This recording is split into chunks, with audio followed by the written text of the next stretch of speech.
Hello, and welcome to our webinar on the tax obligations when establishing or terminating U.S. residency. This webinar is being presented by Esquire Group.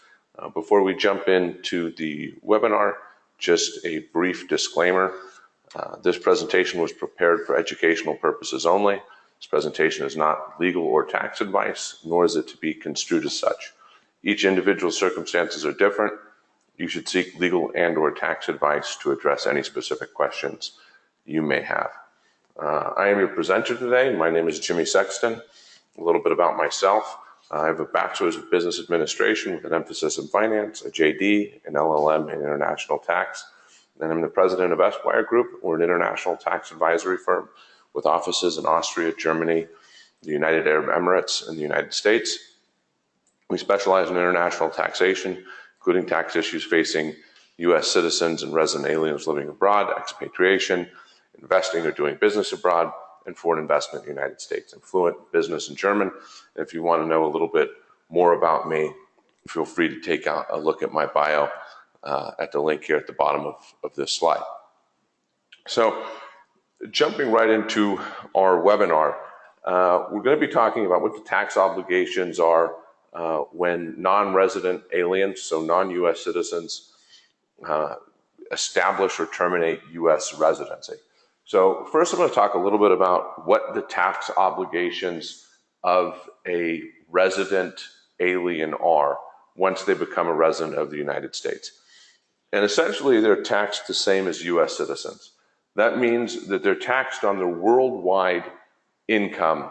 So the income from everywhere in the world. And this is true even if the resident alien is not residing in the United States. So for example, as we'll discuss later, a green card holder is considered a U.S. resident for tax purposes. Even if that green card holder was not living in the United States, they'd still be considered a U.S. tax resident because of the green card and be liable to tax in the U.S. on their worldwide income.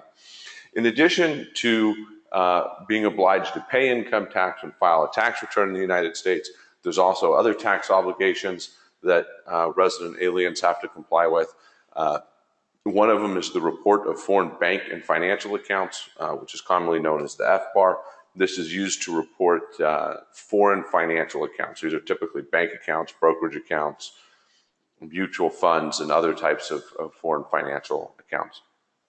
There's also international information return reporting requirements. And that is that if a U.S. tax resident has certain interests in a foreign corporation, in a foreign partnership, in a foreign disregarded entity, a foreign trust, or owns a passive foreign investment company, typically that's a foreign mutual fund, or has an interest in a specified foreign financial asset.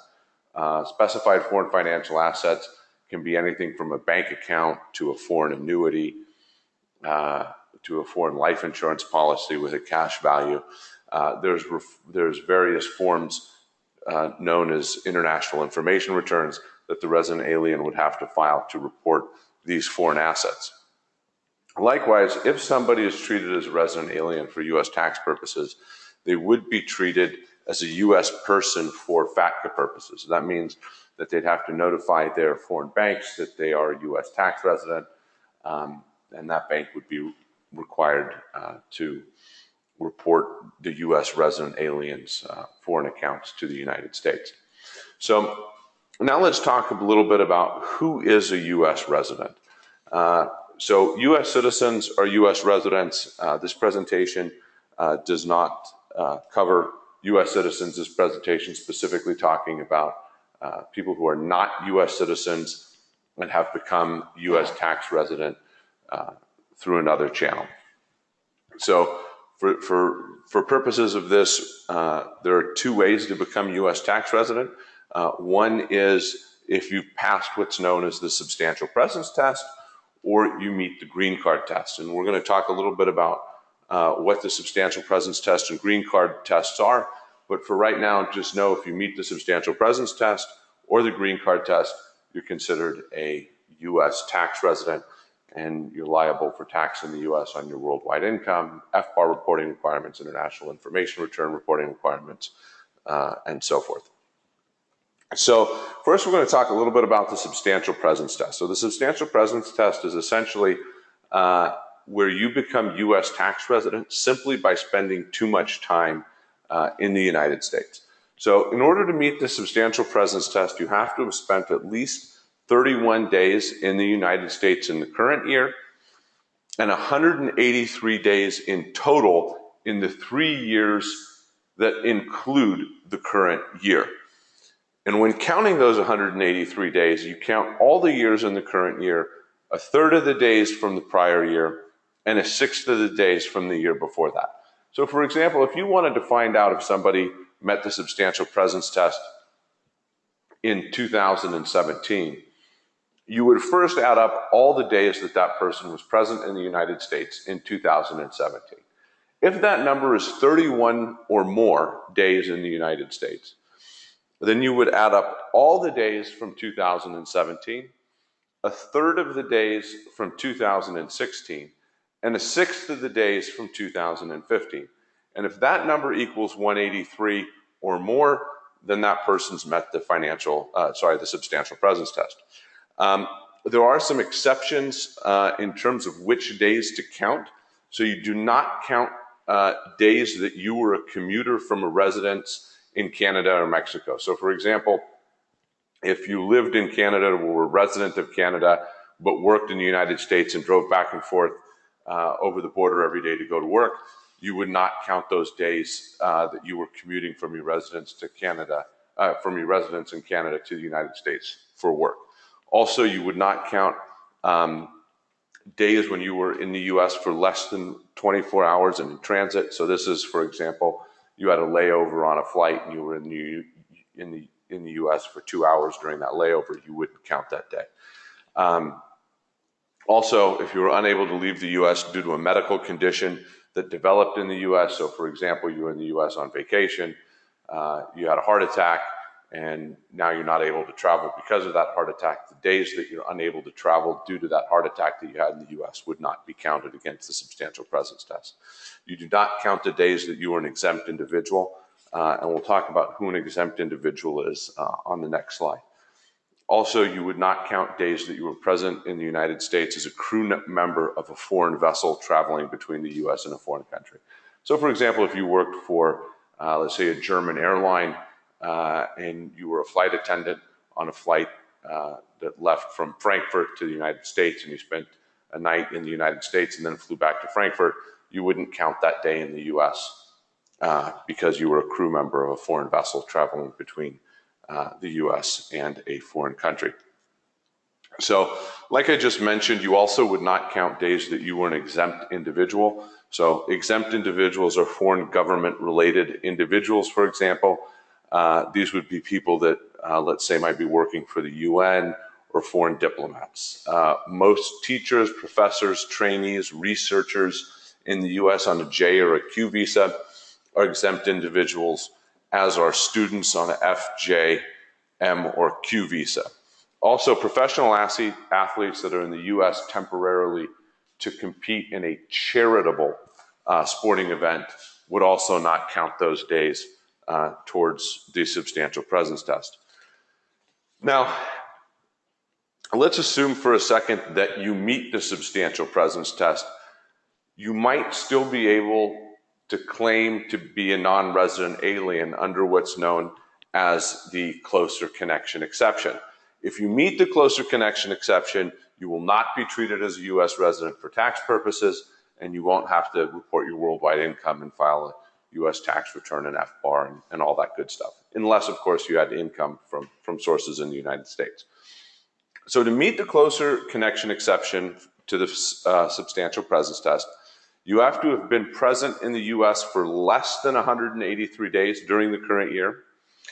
You have to have your tax home in a foreign country. You have to maintain a closer connection to that foreign country than the U.S. And you have to have not taken any steps to become a permanent resident in the United States, so you obtain a green card in the United States. So if you meet the closer connection exception, then you can file Form 8840 to notify the IRS that you're claiming this exception, and that even though you met the substantial presence test, you're still going to be treated as a non-resident alien due to the closer connection exception.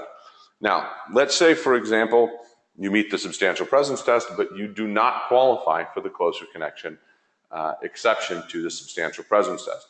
There may still be hope for you to not have to pay tax in the U.S. on your worldwide income. And that is if you are a dual resident, meaning a resident of the United States due to the substantial presence test and a resident of a foreign country, and that foreign country has a tax treaty with the United States, then you can look to that tax treaty's tiebreaker provisions to see if you are a resident of the foreign country or the United States.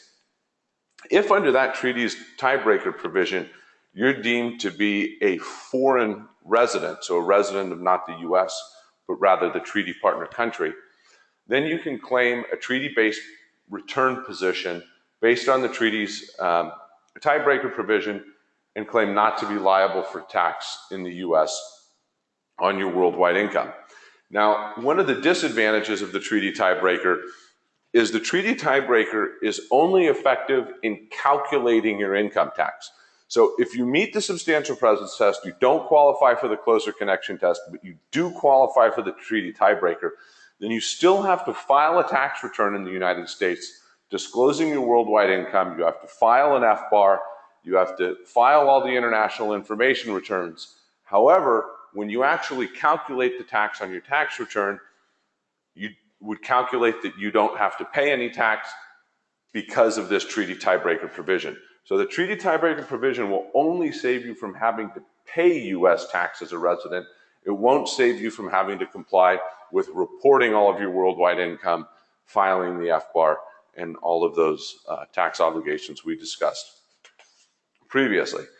So let's assume for a second that you meet the substantial presence test and you don't qualify for the closer connection exception to the substantial presence test or the treaty tiebreaker. In that case, when does your U.S. residency start? The answer is the first day you are present in the U.S. during a year in which you meet the substantial presence test.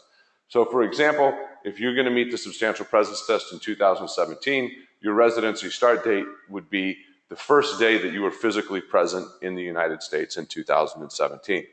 A quick note here, if you were a U.S. resident during any part of the previous year, and you're a resident of any part of the current year, you'll be considered a U.S. resident at the beginning of the current year. So an example of this is, let's say you were a U.S. resident in 2016 under the substantial presence test, and you're also going to be resident in 2017 under the substantial presence test. Because you were deemed a U.S. resident under the substantial presence test in both years, you would automatically be considered a U.S. resident as of January 1st, 2017. So that pretty much covers the substantial presence test, its exceptions, and when your residency start date is under the substantial presence test. So if you remember at the beginning of our presentation, I said that there was two tests for determining U.S. residency. One was the substantial presence test. The other is the green card test. Now we're going to move on and talk about the green card test. So you meet the green card test if you were a U.S. permanent resident, better known as a green card holder, at any time during the calendar year. So basically, if you're a green card holder at any time during the year, you're considered a U.S. resident, a U.S. permanent resident for U.S. tax purposes. Now, you're considered a U.S. permanent resident if you've been given the privilege of residing permanently in the U.S. Generally, this is when the U.S. Citizenship and Immigration Service issues you an alien registration card. That's Form 551, better known as a green card. So, if you're a U.S. permanent resident, you received a green card, then let's talk about when your residency start date is. So if you meet the green card test, but do not meet the substantial presence test, then it would be the first day during the year that you're present in the U.S. as a green card holder. So essentially, let's say, for example, you lived in Germany, you receive your green card on January 15th, and then you travel to the United States on February 15th, your residency start date would be February 15th, because that would be the first day that you were present in the United States as a lawful permanent resident or green card holder. If you do meet the substantial presence test and you meet the green card test, then your first day of residency is the earlier of the first day during the year that you're present in the US and pass the substantial presence test, or the first day during the year you are present in the US as a permanent resident. So basically whatever happens first. Your residency start date would be the date that you met the first day that you were present in a year where you met the substantial presence test, or the first day during the year that you're present in the United States as a green card holder. That would be your residency start date. Like with the substantial presence test, if you were a U.S. resident during any part of the preceding calendar year and you are a U.S. resident for any part of the current year, you'll be considered a U.S. resident at the beginning of the current year. So let's say, for example, in 2016, you met the substantial presence test, and then in 2017, you received a green card. Since you were considered a resident in 2016 and a resident in 2017, you're automatically considered a U.S. resident as of January 1st, 2017. Now, as I mentioned before, we talked a little bit about the treaty tiebreaker provisions and how you can maintain foreign residency under the treaty tiebreaker provision. This is also available to green card holders. One of the risks, however, of claiming foreign residency under a tax treaty between the United States and a foreign country is that you could be deemed to have abandoned your green card status by claiming that foreign residency, and you may lose your green card. So if you want to keep your green card, claiming to be a foreign resident under a tax treaty is generally not advisable. So now let's talk about what your tax obligations are your first year of residency. So let's assume that you meet either the substantial presence test or the green card test. What are your tax obligations for your first year of residency? So you have to file what's known as a dual status tax return. And this is part resident tax return and part non-resident tax return. So you'd file a resident tax return covering the part of the year that you were a U.S. resident. So basically from your residency start date through the end of the year, and you'd then prepare a non-resident tax return for the part of the year that you were a non-resident alien. So basically from January 1st up until your residency start date. And you would file this as a dual status tax return. So now that we've talked about who is U.S. resident, how you become U.S. resident, what the tax obligations are, let's talk a little bit about terminating U.S. residency. So first I'm going to talk about terminating U.S. residency as a green card holder. The way you terminate U.S. tax residency as a green card holder is you can either voluntarily abandon your permanent resident status or green card by filing Form I-407.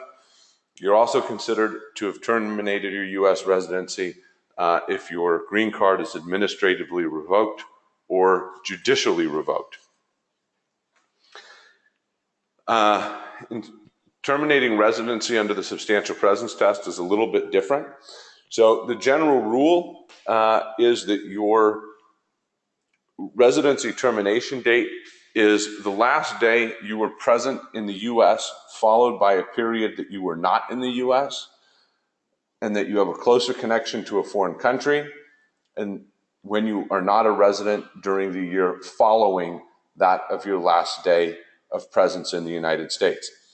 Under the general rule, your residency ending date is December 31st of the year in which you left the U.S. So let's say, for example, that you met the substantial presence test in 2016, but you're not going to meet it in 2017, and you're going to have a closer connection to a foreign country during 2017. So let's assume that you left the United States on November 15th, of 2016. Your residency termination date would be December 31st of 2016, because the last day you were present in the United States was November 15th, 2016. Since then, you've maintained a closer connection with a foreign country, and you were not a U.S. resident for 2016. And because of the general rule, your residency termination date would not be November 15th, but rather December 31st of the last year when you were present in the U.S., which would be 2016.